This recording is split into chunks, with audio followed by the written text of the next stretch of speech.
it's interesting because the paper that the IMF came out with, the 100 stylized or the 100 inflation shocks, 7 stylized facts, does a good job of summarizing kind of the big moving parts here and the big issues that the Fed has, right? Which is, or any central bank, which is when to stop, what has happened historically when you stop too early.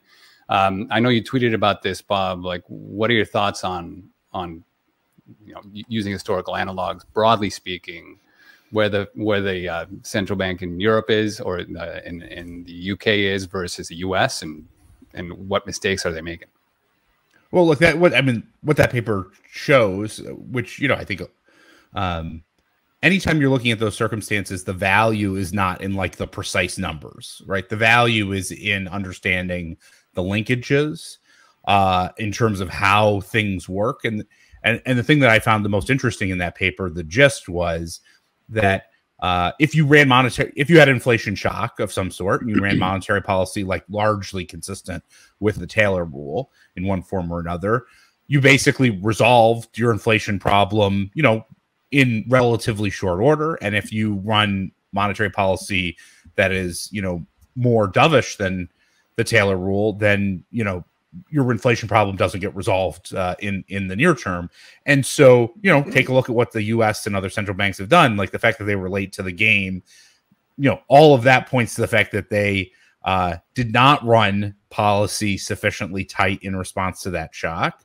And, we're sort of paying the price for that right now, which is that, the inflation dynamic is a lot more entrenched than it would have been otherwise. I think the thing that is super interesting about that paper is that often people will say that there's a trade-off. You don't want to tighten too hard because you might slow growth, and that might cause, an economic weakness, an undesirable economic weakness.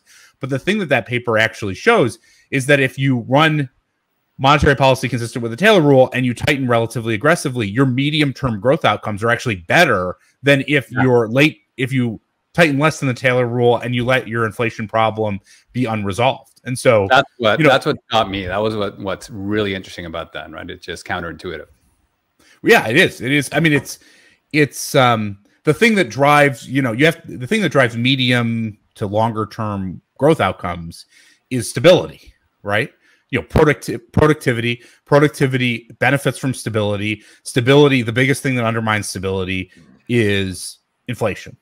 And so in that sense, the sort of linkages that you see are relatively straightforward. And I think, there's just a lot of nervousness that, you might have a growth problem. The tightening might lead to a growth problem in sort of an immediate sense and not appreciating what that means over 5 or 10 years.